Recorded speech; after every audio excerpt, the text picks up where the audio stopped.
Moving along here in the mailbag. Oh, here's Southernmost Seminole. He's the winner of the grand prize from last year. Got a generator and a portable power station. Wake up if you could send a one-sentence message back in time a year to Coach Mike. What would you tell him to make the biggest positive impact on the 24 season? He's guaranteed to get it and believe it. What warning do you send? Mine would probably be freaking pay Cam Ward. Probably one that's not bad. Yeah, I would say that would cost you less than the $4.5 million you gave back. You know, I don't know what Cam. I think they said a couple million. Yeah, in hindsight, not that Cam Ward would have made Florida State all of a sudden a playoff contender because there were too many holes on the team, obviously. But it would have made Miami less. They wouldn't have won their 9 or 10 games or whatever and been the talk of college football right up until they blew it at the end, like they always do.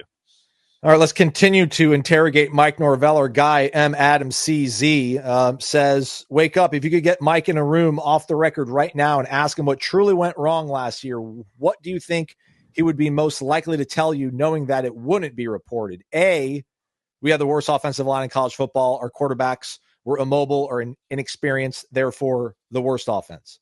B, we had no leader step up to fill the void from the 23 team, and the coaches could only coach them up so much. C, we basically took the same team that got pummeled by Georgia in the Orange Bowl after the snub, added nothing of real value in the portal, and the team had zero confidence and belief. Or D, something else? I would say, well, they're all right. But I would say C is the one that would have been, like, when you take all those backups that got absolutely obliterated, didn't even belong on the field, just got embarrassed in the Orange Bowl, and then said, okay, that's going to be the cornerstone of the team we bring back, along with some unproven guys in the portal from big-time places but haven't played a whole lot. That was a horrible recipe in hindsight. So I would have told him not to do that. Well, somebody wanted to take that a little bit further. It comes from our guy here, Whack169. He quotes the entire question from Mark because he was going to post the same exact thing. Our guy's angry. If you have hate in your heart, let it out. I've heard nothing from anyone, not the coaches, not the Warchant staff, not even here on the message boards, about a concrete reason why what happened last year happened. I remember being so pissed when at the last player interview before the Florida game, not one friggin' reporter, not one, asked the offensive line player, I think it might have been Darius Washington, what the hell happened to you guys this year? Total BS on every reporter in that room. Don't give me the BS about their college kids. Give them a break. Screw that.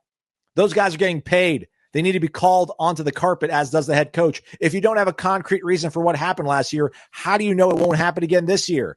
I am also tired of people not getting called out for why they suck at things.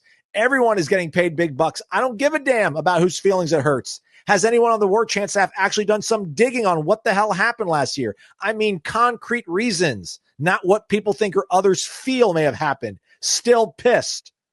Without further ado, Corey Clark, you've all heard our question that will be featured in our video, generating discussion sparked by Cummins, Whack169, featuring just pure anger. Let's just go ahead. The cameras have been on. The generator. Do it, Corey. There we go. Do this for Whack. I mean, I do 20 of them for Whack.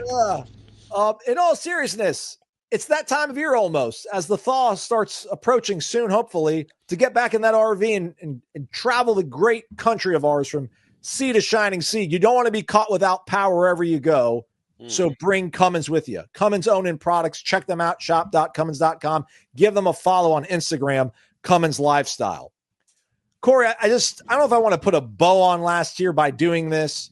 I don't think there is a concrete reason. I don't even know if I have all the reasons that are legitimate, reasonable explanations that we've talked about for the last 4 months, probably. But yeah, man, I'm not trying to say, like, listen, I ask awkward questions. I'm okay with it, and I'm not scared, but I don't know what I would have gotten out of Darius Washington. Like, what the hell's wrong with you guys this year? What do you think you would have said? Like, I get you're angry, you're upset, and that might have made you feel good for him to have to kind of feel accountability for underperforming. But I don't know what comes out of that. And again, man, there's just so many things. The leadership void, as Mark talked about. I think the fact that you obviously miscalculated on the portal. Now, why did you? Was that because everybody got paid? We kind of maybe took a little bit of sigh of relief, and we thought that we as coaches, we made it. We can kind of maybe rest on some of our laurels. I think that's part of the mix as well. There's just so many things. I don't think outside of a 30 for 30 dedicate on finding out the answer, there'll ever be a concrete reason, Corey. Well, I mean, no, there's not a reason singular. It's what was the, hey, Aslan, let me ask you this. What was the concrete reason they went 13-0 in 2023? Give me the reason. Right. Transfer portal. Right. Yeah. But I mean, I know Jordan Travis transferred, Yeah. but he was a big reason.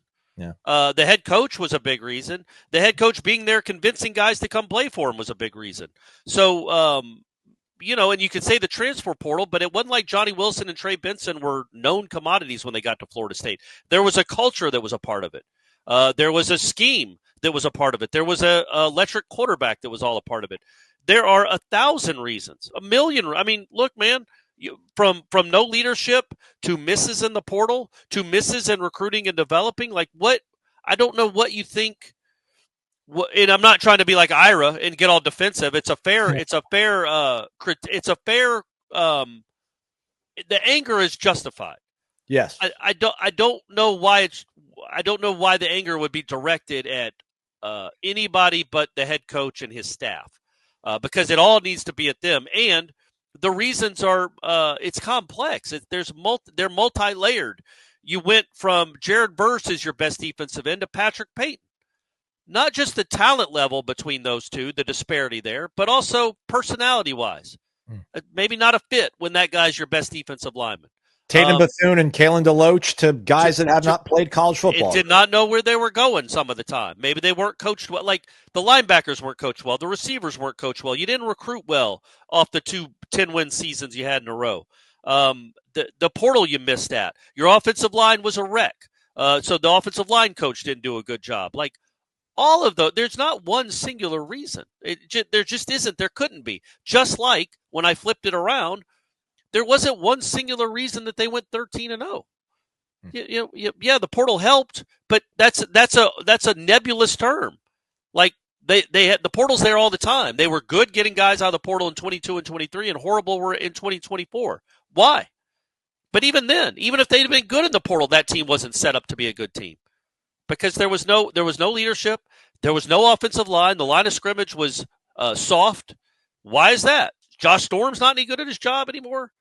Do Atkins and Hagens both suck?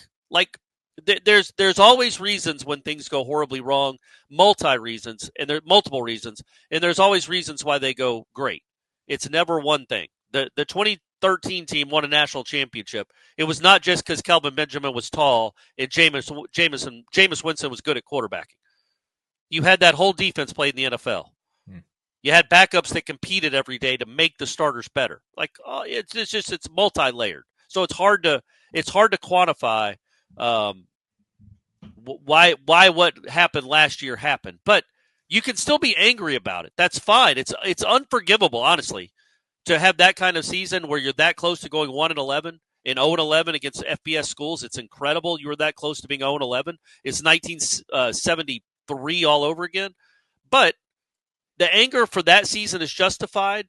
But they flipped the roster and they flipped the coaching staff. I don't know what else do you want them to do? They got proven guys. They got really elite guys or guys that were at least wanted by a lot of different programs or would have been wanted by a lot of different programs to run their offense or their defense or to run their offensive line. They went and got and spent money. So they're trying to rectify it. But yeah, we'll see if it happens again. I would be stunned if it happens again. If it does, then you can say the reason is the head coach. Yeah, I guess on the way out here on this topic, at least, if you don't have a concrete reason for what happened last year, how do you know it won't happen again this year? And to your point, Corey, it isn't one singular thing. You've got new coaches. So you've identified maybe that aspect of things. You've obviously flipped your roster. You've identified that part of things. Your coach has come out and talked about, maybe he didn't hold guys accountable. He didn't bring that edge that the guys needed to replicate in practice and then in games. So like he's taking accountability for it. So all these different reasons have been addressed.